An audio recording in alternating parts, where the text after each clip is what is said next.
Hi, welcome to 5 strategies to create multi-level review questions. And I like to call this back to the basics.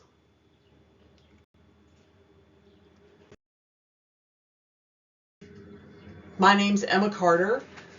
I am a full-time health science teacher. I am a HOSA sponsor.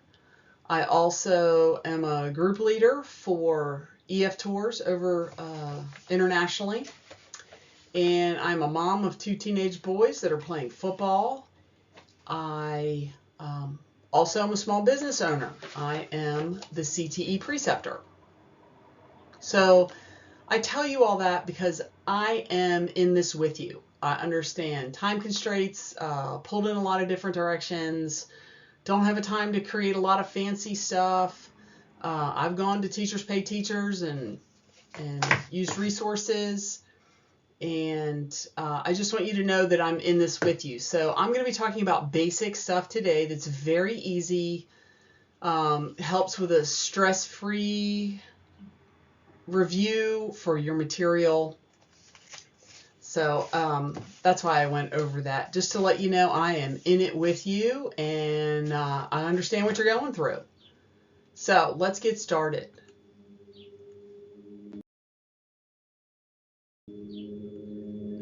Today we're going to be covering 5 strategies, as I mentioned. Our first one is flashcards, and those are the basic. We all need those in our own education, and especially with medical terminology, we see those used a lot. Next is task cards. I know it sounds very elementary, but they can be quite challenging, and I'll talk about the differences. The third one is decide and draw, and all of these are based off of flashcards, and I'm going to talk about how each one of them is different. We're going to start with flashcards and then build on that. The next one is called three-way match, and then our final one is a review game I like to play that is called Life is Tough, because we know it is. So today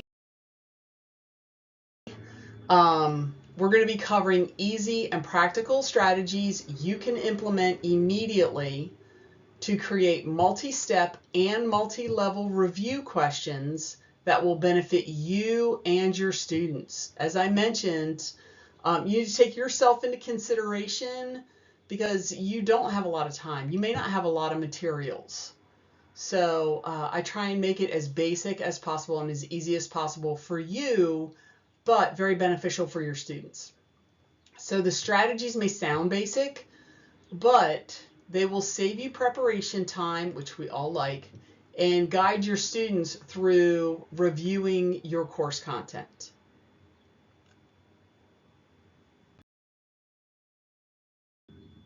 So let's talk about multi-level questions. So I'm going to be talking about multi-level questions and multi-step questions. So the quick formula to doing multi-level questions is with Costa's level of questioning. And the first level is gathering, and students can point to an answer on a page in a textbook or notes. This is what we use commonly. It's just recall, right? This is the term on the front of the card, the definition on the back. Just fill in the blank, easy memory recall. Then we have level 2, which is processing. And the students will make new connections with factual information. Then our third level of Costa's questioning is level 3, which is applying. And this is what we hope to get to with our students. Students use knowledge and connections to predict, judge, hypothesize, or evaluate. So Costa's levels of questions, as I went through the 3 levels before, they have question roots, or the beginning of a question. So you can just take these and fill in the information. Level 1 is what we see a lot. List the 4 main vital signs. Then you can go on to the next level, And we can then go to the third level, which is really what we're hoping to get to with our students. Sorry about that. And then this is at the bottom, the web address you see is where I got CASA's information from.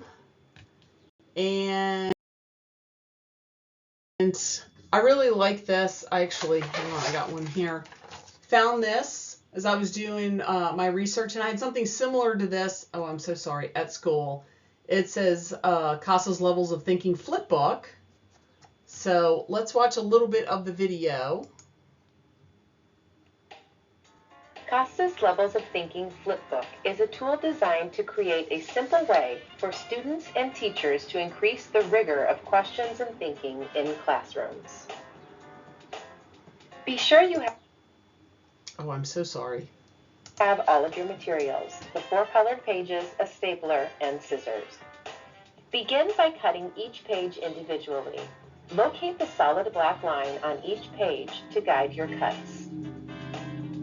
Next, assemble your papers in order and staple. One way students and teachers can use this flipbook is by using the keywords as guides to structuring leveled questions. CASA's level. Sorry. Okay, at the bottom is the YouTube address if you'd like to look that up, or you can always just search CASA's Levels of Thinking, the title, the flip book, and you can download that for free. If you want to keep that by you as you're trying to create multi-level questions, the question prompts just help you through creating questions for your students.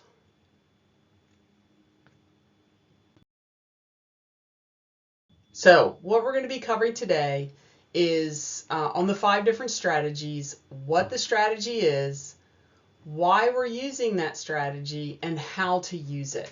So different ideas for using the strategies in your classroom.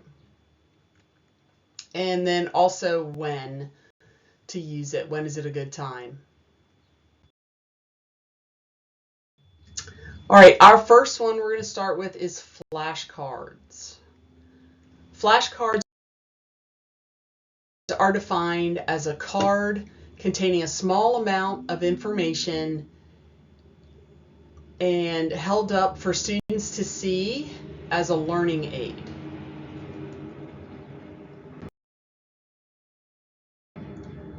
So why are we going to use these? They are easy. They're easy to make. The students can make them on their own.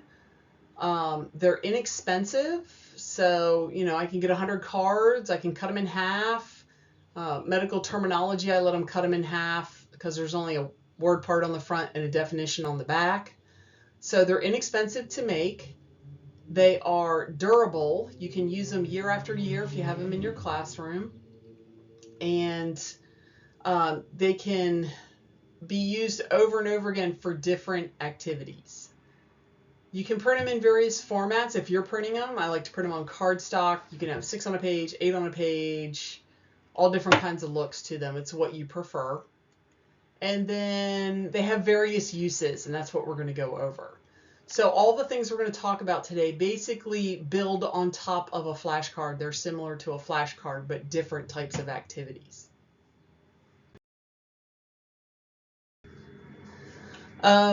So to use them, you have to determine what topics, terms, or definitions that you want to use.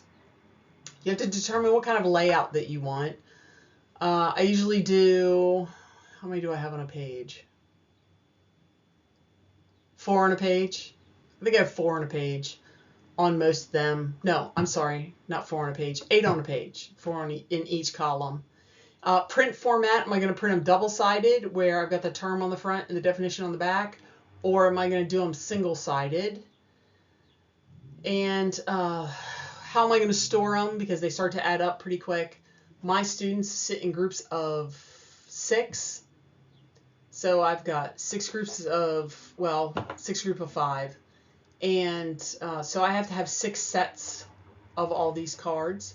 and then if I'm going to laminate them or not. And I bring this up because I've worked with some teachers in the past that really got concerned they couldn't laminate them right away, and oh my gosh, I can't use them if they're not laminated. You can use these for years without laminating them, okay? It's okay if they've got a little wear on them when you go to laminate it. Do it when you can, or if somebody else in your school laminates them and you have to drop them off, then drop them off after you're done using them and get them ready for the next year.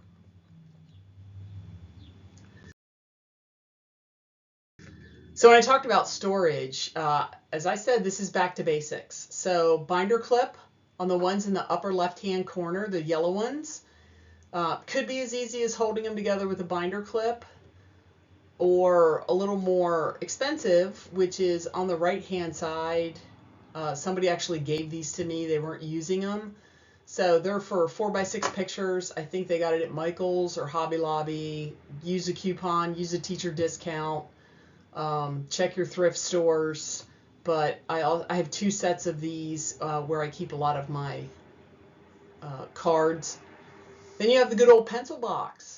Okay, don't forget that good old 97-cent purchase at Walmart.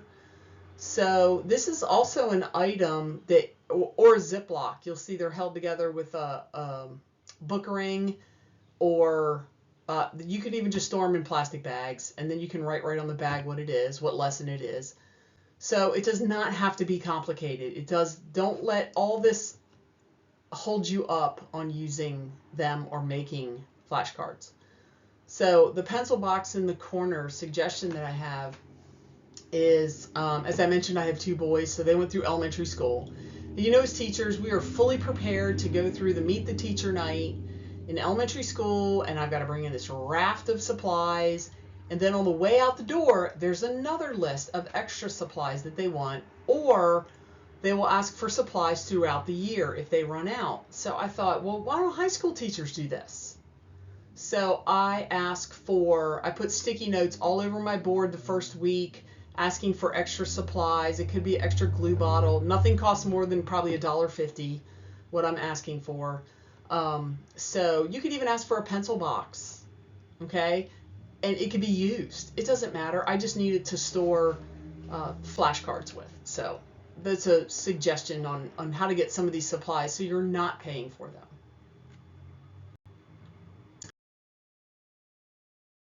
Okay, when can I can use flashcards with individuals. We know that one, right? Term on the front, definition on the back. They're looking through them.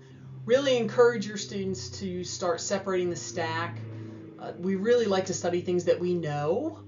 So this happens over and over again. The kids just study the ones they know. Instead, have them split the card as they go through them, and one pile's for ones they know, and one pile's for the ones they didn't know or had difficulty with, and then just study those the next time around. So that's if they're doing individual. Partner could be the same, where one student's holding it up and they're answering it. And I like to have my students try to, if they can't get it, then say things that the kids can maybe guess the correct answer, but don't just give it to them. Then you can play games like matching or go fish. If I print them single-sided, this is what I talked about, the different printing. If I print them single-sided, I could play a matching game with myself, lay out all the definitions, then match up the terms, or the other way around. Go fish. I've had students play go fish with each other. So just a different way to use them. They can do a memory game where they lay them face down and then have to try and remember where they saw the definition of the term. Another activity is race car, and I like to do race car. This is when you're dividing the class into 2 teams. So what I do is I tell the students to get a partner, and they all grab their best friend, right? And I say, okay, we're going to go out in the hallway, and I want you to line up facing your partner. And they line up down the hallway. I said, okay, now here's my 2 teams, and now I've split the partners, which is kind of fun because now they're competing against their friend. So I'm at the front of the line. I hold up a term, and they have to give me the definition that's on the back. Lesson learned, make sure you hold it up in front, because if you hold it up, they can read through it, and they will totally use that. So if they get it correct, then I hand it to the person who got it correct, and we go on to the next group. If anybody in the groups shout out the answer, then they lose that turn. At the end of the game, whoever has the most cards, that's the winning team. I'm an athletic trainer. I tend to have, like, we have winners and non-winners. So the winning team will get a sticker or maybe a Dum Dum lollipop. It's amazing what high school kids get excited about. A sticker. They really get excited about a sticker. So that's what race car is. And then I have ordering. Maybe the terms go in a certain order, or there's steps to something. Whatever type of flashcards you're using, not just medical terminology. One thing I like to do is categorizing. So I have my health science theory students have to learn abbreviations that deal with vital signs. And I gave them the list, and they did the definitions. I said, make sure you know how they're used, and we talk about them and use them in class. And then on the test, the question you always get, is this going to be on the test? Sorry if you can hear the siren in the background. That's the volunteer siren. So the students on the test, what they got was, a bunch of abbreviations. And they thought it was just going to be, TPR, temperature, pulse, and respiration. So what I did was I had them categorize. So which one dealt with temperature, which one dealt with pulse, which one dealt with respiration, which ones dealt with blood pressure, and then which ones were when to take blood pressure. And then there were a couple in there, detractors, that didn't fit in any category. So they were like, what? So they had to know what the abbreviation stood for, but they didn't know what it meant. What does this refer to? Not just flat out telling me what each letter stands for. So that's an example of categorizing.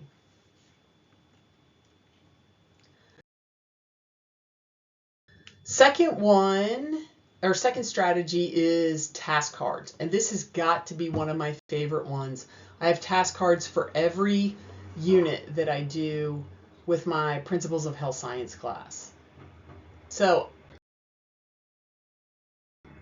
task cards are cards that have a different task or assignment listed on them. Unlike worksheets, task cards have only one task per card. So think of all the review question sheets that you may have come up with, or maybe there's reviews at the end of chapters or ones you've looked up online. If you broke each question into a card so they only saw one at a time, or could I combine some of those into one question or one task at a time? So how do these differ from flashcards? So these are also easy to make. These are easy to update. So I have a set of questions, and I have, there's the volunteers. So I have the easy way to update it. So for example, I used to teach Red Cross First Aid. I now teach American Heart Association First Aid. So I had task cards for the Red Cross First Aid. I just pulled out the cards that didn't pertain to what I was teaching anymore, wrote up a couple new ones, put those in there, and that's all I had to do to update it. I didn't have to reinvent the whole wheel. So they're very easy to update. You're asking them to solve a problem on a card. So medical math, maybe I'm doing a dosage problem. I only have one of those on a card, which is very nice. I can use the higher level thinking questions. So go back to Costas. I can ask them to apply something. They could have to write 5-10 sentences. It doesn't matter. It doesn't have to just be that quick recall like we see with flashcards. And then they can be used in various formats, meaning sizes, sheets. It could be on a single sheet of paper. I'll talk about this in the next slide. So most of the time they're basically the same as flashcards. So I determine the layout that I like, which is 4 on a sheet. I use cardstock. Make sure I number each card.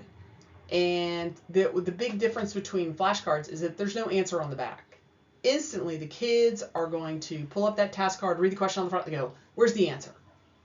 Okay, the answer's in your brain, or you're going to have to look it up. You're going to have to figure this out. So there are no answers on it, but I do have an answer key because every card is numbered, corresponds with the answer in the question on that number of card. So a couple different variations. I have released the answer key on Canvas after we have gone over them in class. So they have to look them up that night if they want to check their answers. Or I can have I'll print out the answer sheet and put it in like a sheet protector.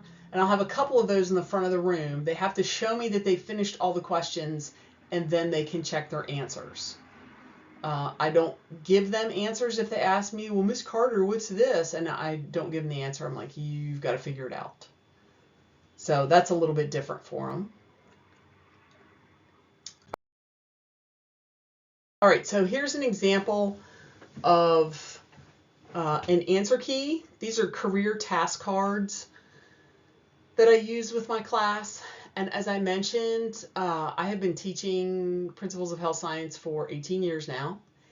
And they're pretty much the same questions that for 18 years. So I can use these year after year. And as I mentioned, I can use them for that unit. Then when they say, are we going to get a review for the final? I say, sure you are. And I pull all those task card sets together that we covered for the fall. I put them in a bucket and I was like, here's your review. Okay. So I'm not printing, I don't print any review question sheets. I do post the questions on Canvas and I do post the answers, but I release the answers later, as I mentioned.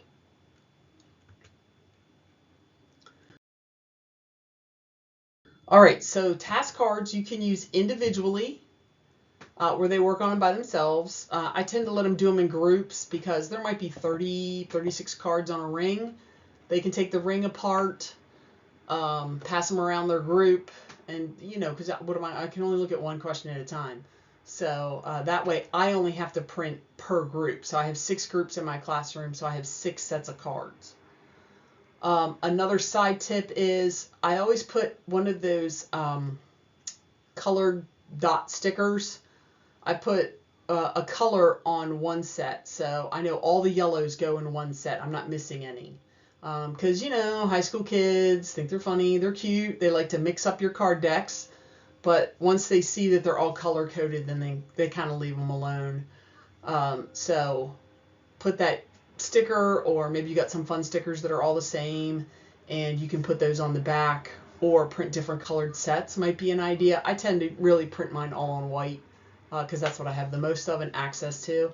I do print in just black and white. It's not that I don't like to spend my money on student stuff, but I just, for me, my personal belief, that's just excessive, and I don't need that. For career questions, I don't need color. I can print them at school, laminate them at school, and get it all done.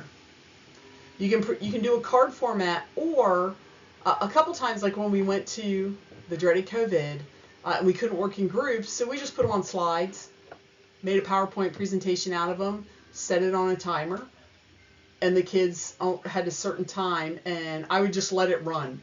I would let it loop so they could get through the questions. So that's a way to do it. As far as I had mentioned, like where do the kids write their answers?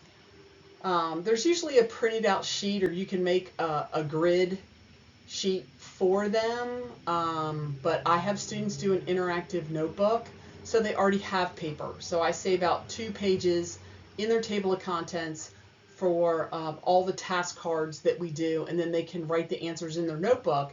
Then if they're struggling, that's where they're going to go to find the answer, is their notebook. So that's how I do it in my class, just to cut down on printing pages.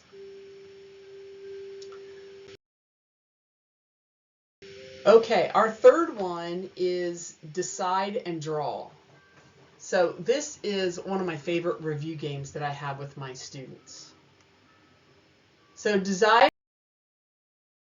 and Draw is a review game where students work in a group to answer multi-step questions using a drawing to document their answers.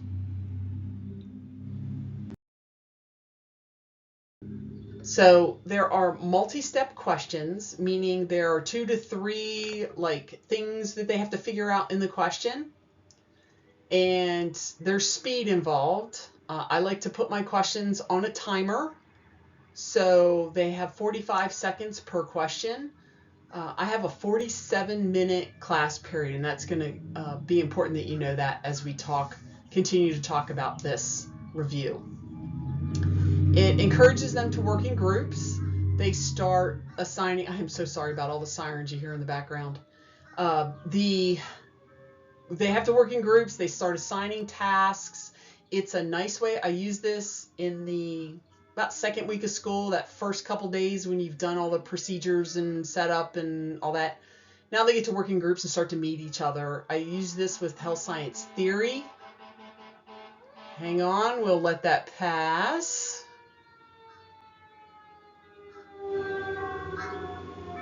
Okay, they must have taken a turn. So they decide who's going to draw. They decide who's going to read the question, who's going to look at the diagram. So it's fun to see the kids work and get to know each other. You can review multiple units or lessons. It's not just like one lesson. As I said, I use this with health science theory to review all of what they have covered in principles. And you also get to use a diagram in a fun way, something different than just labeling it. So instead of labeling it, they have to know the diagram, know where they would label that body part, but instead of labeling it, they're going to put the answer to a question on it.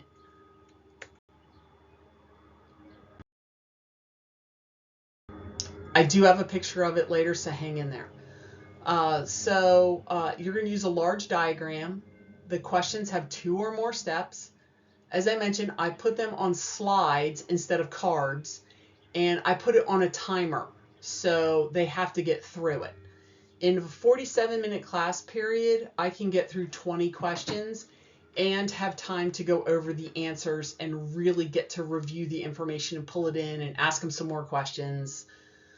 So that's how many questions I can get through in 47 minutes. All right, here's an example of the Decide and Draw that I use. So I have the students trace one of their team members. I usually ask them to pick the shortest member, just it's easier that way, and then they don't have to fight over who's gonna trace, who wants to be traced, lay down and just pick the shortest person. They're gonna trace them. For this event, I do put a timer on the board. I have learned through the years that my students will take forever to trace someone. I don't know what the deal is. They get all excited about it. I keep doing it because they like it so much, but I do put a timer on the board. 3 minutes, they can get it done. If that seems to be a problem or nobody wants to do it, one of my coworkers, what she did was she printed out, she had the poster printer they had at school. The digital arts person printed out an outline of a body for her. The body might have been about 3 feet, maybe 4 feet when she was done, and then she laminated it, and her students answer with dry erase markers. So that's an option. I like to do it this way. They like to trace, as I said. My students get all excited about getting to trace each other. And then if for some reason we talk too long or something happens, the dreaded fire drill, we can fold these up and put them on the countertop, and we can go over them later. So I like to do the paper. So for example, a question, if you see the handprint in the center, so one of the questions, we're going to review CPR a little bit. So trace the correct hand placement for chest compressions for an adult for CPR, and inside your drawing, write the rate of compressions to breaths for an adult. So that's why you see those double hand placement and the 30-2. So that's an example of a multi-step question. I really like the anatomical ones where, let's see, one of the, what do we have? HIPAA, but it's the wrong initials. I might say the medial aspect of the distal femur, you're going to write, and then something where the answer is HIPAA. So they've got to go, okay, and it's got to be on the left, or the right. I'm sorry, that's the right. So they're going, okay, which one's left, which one's right? Okay, it's the patient's right. So they have to go all through those steps. So it's fun to see them get to work together and argue about questions, and then we go over it. I don't really check it, see how many they get right. Sometimes they check them, and then, like I said, I'll give a sticker or a dum-dum to the group that has the most correct answers.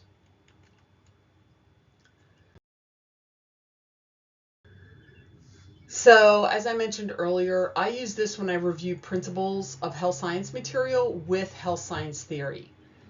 This is a good time to talk about meeting with your other teachers that you teach with. I happen to teach principles and health science theory, so I know what's going on in the class and what's being covered. But if you have a prerequisite, meet with that teacher, talk to them. Hey, can I get your 6-week calendars? What kind of material did you cover? Is there anything you didn't cover? Okay, because sometimes we get jammed up with stuff, or there's an illness, or you just don't get to something. So talk to your coworkers so you can have a fluid course progression.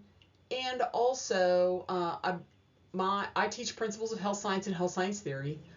The teacher that works with me, she teaches medical terminology and principles of health science.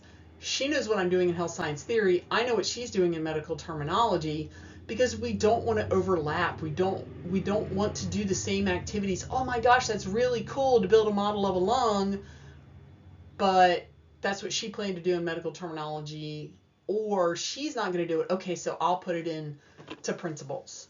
So talk to your coworkers and see what they're covering.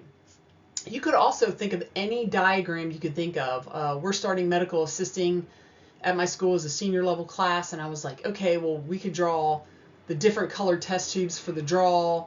They could have to, maybe I've got them cut out, or pieces of paper, and they've got to put them in order. And then, okay, the draw that is for this, insert, and then ask a question. So they don't have to label the tube what it is. They have to put the answer to the question in the correct tube. So think of all the diagrams you could use. Maybe it's a heart diagram, and instead of labeling the heart diagram, you ask them a question and tell them to, instead of labeling the right atrium, that you say, let's see, let's just go basic. The medical term for red blood cell, what is the medical term for red blood cell, and place it in the ventricle that receives deoxygenated blood from the body. Simple question like that.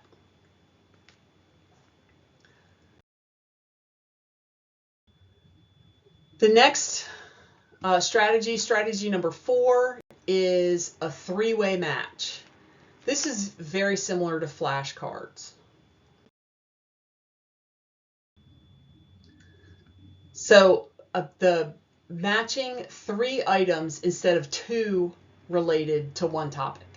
So as I mentioned with flashcards, if I print them on one side, we could do matching. Here's my term, here's my definition. Well, what if I had a term, a definition, and an example or a diagram or a picture of the topic that you have covered? Basic flashcard layout. Again, hang in there, I've got pictures. And it's a little more than memorization. It relates to memorization a little bit, but you add that 3rd step, and sometimes that's really taxing for the kids. It could be words, it could be pictures.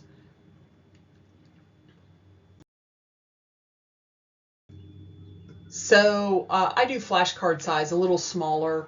The ones that you're going to see from me are, I think there's 3 on a page, but they're long because I wanted them bigger because I put them up on the chalkboard.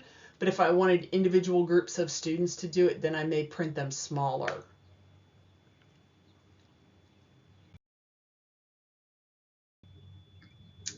So what you see here is an example. I think it is. So I did a YouTube video on how to laminate cards. I've been very fortunate. The workroom people have been very nice to me, and they saw me laminating cards like, no, this is how you do it. So it takes less supplies, especially if I'm having to pay for it myself. Say I want to go to Mardell's and it's however many, 25 cents a foot or whatever. This is the easiest way to get this done.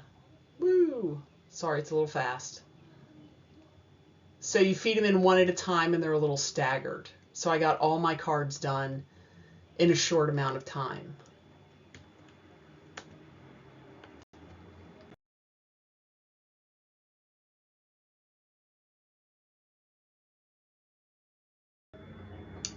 Okay, so 3-way match.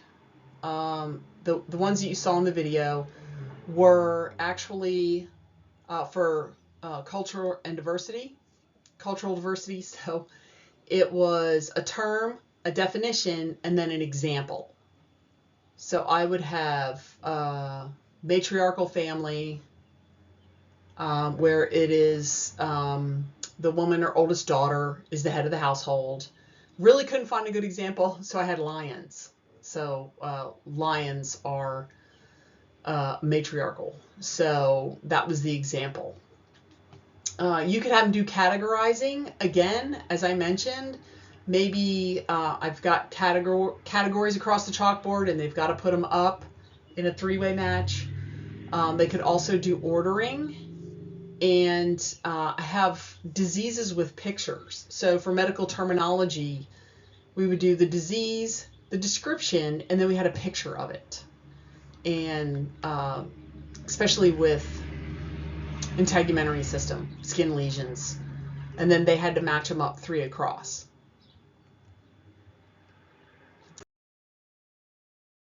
So here's what, as I mentioned, this is they're stuck on my chalkboard. I put little magnet tape on the back. And I had a nuclear family, and then it says mother, father, and child, or parent and child. And then the example is the baby is sick and the single mother has to stay home from work to care for him. So that's an example of a 3-way match. And it takes the students a little while. And again, I can pull these out later when they want to review for an exam, fall or spring, wherever it falls. So this is what the 3-way match looks like for me. Here is the 3-way match for the skin lesions, as I mentioned.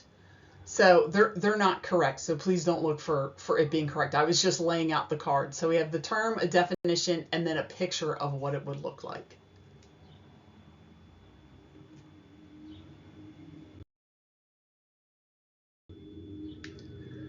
The last one is called Life is Tough, and this is a game, but again, it has multi-level questions.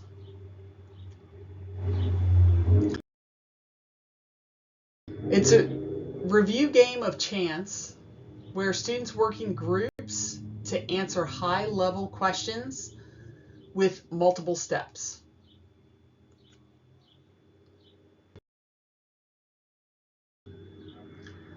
So the game setup, it's a game setup, so there's teamwork involved. Students really like that. It is competitive. Students have certain roles, and those are assigned. I give them the roles, and then they pick who they are, who's doing what. You can use multi-level questions with this one. This one's very good for multi-step and multi-level. There is some teacher involvement, which is nice. I'm not just cutting the kids loose. They have to check their answer with me. And there's points involved. We know they like to keep score.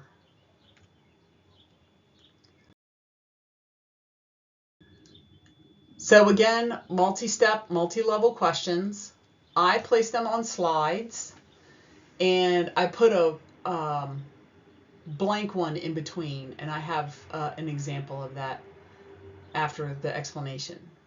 So it's a question and then it's a blank slide. We have points cards. You're going to need those. And if you stay till the end of video, you'll get a good surprise with this game and the career task cards. Assigned roles. The teacher assigns those, but the kids get to pick who does what. And then you do check the answers.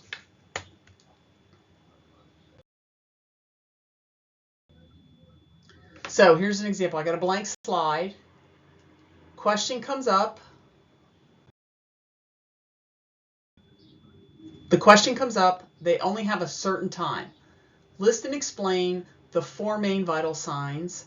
State normal ranges for vital signs. So one of the tasks of the students is somebody is a recorder and they're writing down the question. Give them time, question goes off. So they can't keep referring to it. So the person has to have written down the question.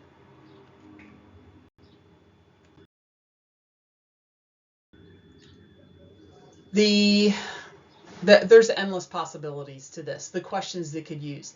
We did this, and I only got through 4 questions in a 47-minute class period.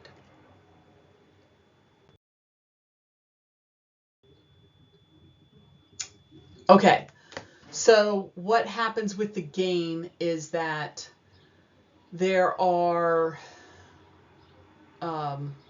point cards on the board. I have a picture of those coming up.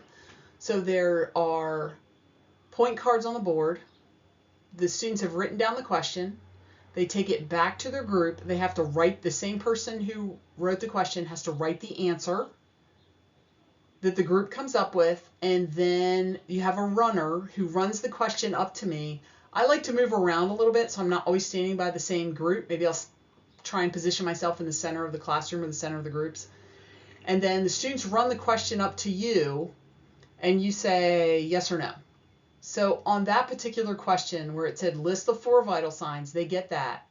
But it says the normal ranges. So I'll hand it back to them and say that's incorrect. And they'll try again. And usually after the second try, I'll start circling what was wrong. So it'll say 98.6, and I'll circle 98.6. Then they go back and they change the numbers, and then maybe next time they come back, then I'll circle ranges. And then they'll go back, they have to go back to their table. And you can take, so I had 4 groups, and the first 2 groups to answer the question correctly, they got to go up to the board and pick a card. Now the cards are point side down, same chalkboard. I take them to the chalkboard, and they go up and pick a card. They have no idea what it is. There are positive numbers and there are negative numbers. So in the game that we played in class, we did it, it was another review game. I used it with Health Science Theory to review principles of health science. And the team that won actually only got 1 question right. One team got 3 questions right, but they kept picking negative cards off the board. And the team that got 1 question right, they actually picked a 15-point card, so they actually got more points. So that's why it says life is tough. So even though you got the question right, you didn't win the game. So let's check out the picture. Oh, no picture. Oh my gosh, I'm so sorry. So as I mentioned, that last game, I printed out on cardstock. I printed out the points 5, 10, 15, 20, -5, -10, and just taped them randomly all over the board. And when the kids got the question right, they would go up and pick that off, and we would keep score. So that's Life is Tough. You can also check out my blog that has an article about that game that goes into a lot of detail if you're interested in that. So I want to thank you for watching the video. If you use the QR code on the resources, if you use your QR code reader on the resources, then you're going to be receiving some free resources from me. You'll get the career and the career questions, and you'll also get Life is Tough, the questions for that, and the PowerPoint that I use for the Decide and Draw. So you can find me on Etsy at Health Science Habits. The CTE Preceptor is my webpage. I'm on Instagram. This past year, after spring break, I started posting every day what I was doing in class. And then on Facebook, the CTE Preceptor. I am also on Teachers Pay Teachers with resources. You're going to find a lot more task cards there. I hope you've enjoyed. Please make sure that you scan that QR code or you type in the short URL address to pick up those free resources. Thank you for listening, and I hope you enjoyed the information.